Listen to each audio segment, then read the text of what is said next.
हाँ तो दोस्तों इस वीडियो के अंदर हम एजेसी जेवेल मैन्युफैक्चरर्स के आईपीओ के बारे में बात करेंगे और जानेंगे कि इस आईपीओ के अंदर आपको अप्लाई करना चाहिए या नहीं। चलिए शुरू करते हैं। तो देखिए सबसे पहले हम ये जानेंगे कि ये कंपनी क्या काम करती है। ये जो कंपनी है 2018 में कंपनी स्टार्ट हुई, यानी कि ऑलमोस्ट अगर हम बात करेंगे तो 6 से 7 साल ये कंपनी को स्टार्ट हुए हो चुके हैं। तो देखिए जो कंपनी में यहाँ पे अलग अलग तरीके की जो ज्वेलरीज होती है वो ये कंपनी में यहाँ पे बनाती हुई नजर आती है। इसमें अगर हम बात करेंगे bracelet, bangles, rings, earring, necklaces और ये जो एंकलेट्स होते हैं वो ये हमें यहाँ पे कंपनी बनाती हुई नजर आती है। अगर हम कंपनी की अगर मैन्युफैक्चरिंग फैसिलिटी की अगर हम बात करेंगे तो मल्लपुरम में हमें यहाँ पे कंपनी का मैन्युफैक्चरिंग यहाँ पे जो फैसिलिटी है वो हमें यहाँ पे नजर आता है। देखिए अगर हम टोटल एरिया की अगर हम बात करेंगे तो 21,000 स्क्वायर फीट से भी ज़्यादा का एरिया में यहाँ पे टोटल कंपनी का मैन्युफैक्चरिंग यूनिट का यहाँ पे नजर आता है। करंटली अगर हम कंपनी के नंबर ऑफ एम्प्लॉइज की अगर हम बात करेंगे तो अराउंड 67 एम्प्लॉइज हमें यहाँ पे कंपनी के अंदर काम करते हुए नजर आते हैं। और ये कंपनी का जो मैन्युफैक्चरिंग प्लांट है और जो उसके अलावा जो कंपनी का जो ऑफिस है, ये दोनों के अंदर मिला के हमें यहाँ पे 67 एम्प्लॉइज हमें यहाँ पे ये कंपनी के अंदर काम करते हुए नजर आते हैं। अब अगर हम यहाँ पे कंपनी के ऑब्जेक्टिव के बारे में अगर हम बात करेंगे, यानी कि जो आईपीओ से कंपनी को पैसा मिलने वाला है उससे कंपनी कैसे यूटिलाइज करने वाली है, तो देखिए 2.63 करोड़ का हमें यहाँ पे कंपनी नए इक्विपमेंट्स हमें यहाँ पे कंपनी बाय करती हुई नजर आएगी। तो उसके रिगार्डिंग हमें यहाँ पे 2.63 करोड़ हमें यहाँ पे यूज होते हुए नजर आएंगे। और बाकी अगर हम बात करेंगे तो 8.9 करोड़ का डेट का रीपेमेंट हमें यहाँ पे कंपनी करती हुई नजर आएगी, जो कि एक थोड़ा सा अगर हम देखेंगे इन अ वे आने वाले टाइम के लिए कंपनी के लिए थोड़ा पॉजिटिव रहेगा, क्योंकि ऑलमोस्ट यहाँ पे पोस्ट टैक्स हमें यहाँ पे जो 8.9 करोड़ का डेट हमें यहाँ पे कंपनी क्लियर करती हुई नजर आएगी। इससे अराउंड 75 लाख से हमें यहाँ पे जो कंपनी का पोस्ट टैक्स प्रॉफिट है वो हमें यहाँ पे बढ़ता हुआ नजर आ सकता है। अब अगर हम कंपनी के फाइनेंशियल्स के बारे में अगर हम बात करेंगे तो देखिए 2022 में लगभग 127 करोड़ के लगभग ये कंपनी का रेवेन्यू का नंबर था। फिर ये नंबर में बढ़ के अराउंड 194 करोड़ के लगभग होता हुआ नजर आया था। और उसके बाद अगर हम देखेंगे तो 246 करोड़ के लगभग का रेवेन्यू का नंबर हमें यहाँ पे नजर आता है। और अभी 9 महीने में अगर हम देखेंगे तो अराउंड 175 करोड़ के लगभग का रेवेन्यू का नंबर हमें यहाँ पे नजर आता है। तो अगर हम एनुअलाइज बेस में ऐसा लगता है कि जो पिछले जो 24 वाले फाइनेंशियल ईयर में जो कंपनी का नंबर था ऑलमोस्ट उतना ही नंबर हमें यहाँ पे देखने को मिलने वाला है। अगर हम प्रॉफिटेबिलिटी की बात करेंगे तो 1 करोड़ 26 लाख से हमें यहाँ पे 3 करोड़ 32 लाख के लगभग यहाँ पे ये नंबर होता हुआ नजर आया है। बाकी अगर हम अभी 9 महीने में अगर हम बात करेंगे तो कहीं ना कहीं ये नंबर हमें थोड़ा कम होता हुआ नजर आया है। ऑलमोस्ट अगर हम देखेंगे तो 1 करोड़ 85 लाख के लगभग ये नंबर नजर आता है। इसको अगर हम एनुअलाइज करेंगे तो लगभग यहाँ पे 2.5 करोड़ के लगभग का प्रॉफिट हमें यहाँ पे कंपनी का होता हुआ नजर आएगा। तो उसके इन अ वे अगर हम देखेंगे तो लगभग 25-30% हमें यहाँ पे एनुअल बेसिस पे ऐसा लगता है यहाँ पे कंपनी की जो प्रॉफिटेबिलिटी वो हमें गिरती हुई नजर आ सकती है।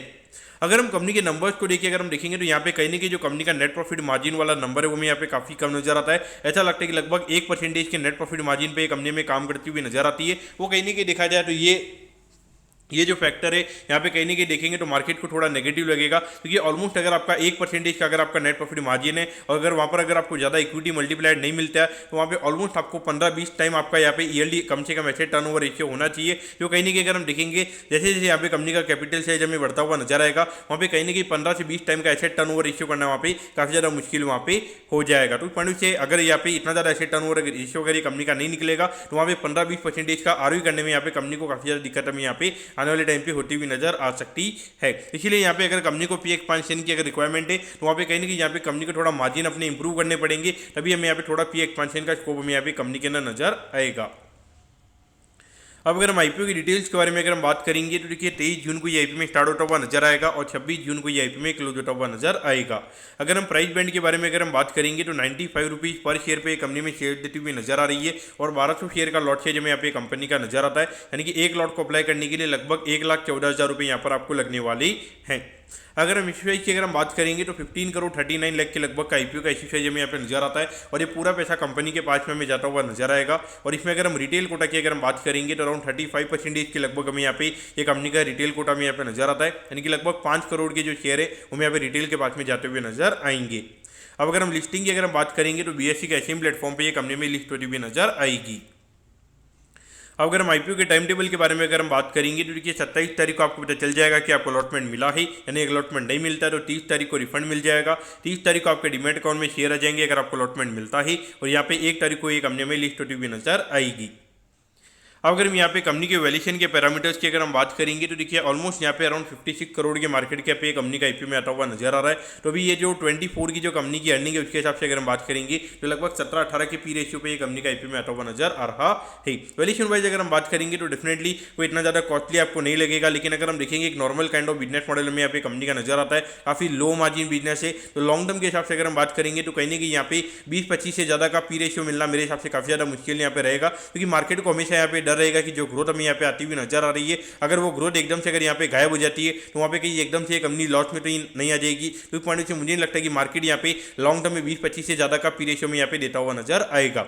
लेकिन अगर हम लिस्टिंग इनकम पॉइंट से अगर हम बात करेंगे तो अभी खास करके अभी जो सच्ची रोम की जो आज आईपीओ की लिस्टिंग हुई है तो उसके बाद अगर हम बात करेंगे तो कहीं ना कहीं थोड़ी बुलिशनेस हमें ऐसे में आईपीओ में आती हुई नजर आ रही है। और ये आईपीओ भी काफी छोटा है, हार्डली 15 करोड़ के लगभग का आईपीओ है। तो अगर लिस्टिंग के दिन अगर हमें 2-3 करोड़ की डिमांड भी अगर ये आईपीओ के अंदर देखने को मिलती है तो अराउंड 25-30% के प्रीमियम पे ये कंपनी में खुलती हुई नजर आ सकती है। तो इस पॉइंट से अगर आपको लिस्टिंग इनके लिए अगर ये आईपीओ के अंदर अप्लाई करना है तो मेरे हिसाब से अप्लाई यहाँ पे किया जा सकता है, लेकिन लॉन्ग टर्म के पॉइंट से मेरे हिसाब से यहाँ पे अवॉइड करना ही सही रहेगा। और अगर 30% के प्रीमियम पे अगर ये कंपनी खुलेगी तो लिस्टिंग पे सीधा लगभग 22-23 के लगभग का पी रेशियो में यहाँ पे कंपनी का होता हुआ नजर आएगा। तो वहाँ पे इतना ज़्यादा मेरे हिसाब से कोई ज़्यादा सेंस नहीं बनेगा। तो पॉइंट से मैं पर्टिकुलरली यहाँ पे लिस्टिंग इनके लिए अप्लाई करने का यहाँ पे रिकमेंडेशन दूंगा। दोस्तों मैं कहूँ कि एजेसी जेवल मैन्युफैक्चरर के आईपीओ के बारे में आपको सब कुछ समझ में आ गया होगा। अगर आपकी कोई भी क्वेरीज है आप कमेंट कीजिए, मैं जरूर आपके कमेंट पर रिप्लाई करूंगा। ओके दोस्तों, thank you, have a nice day.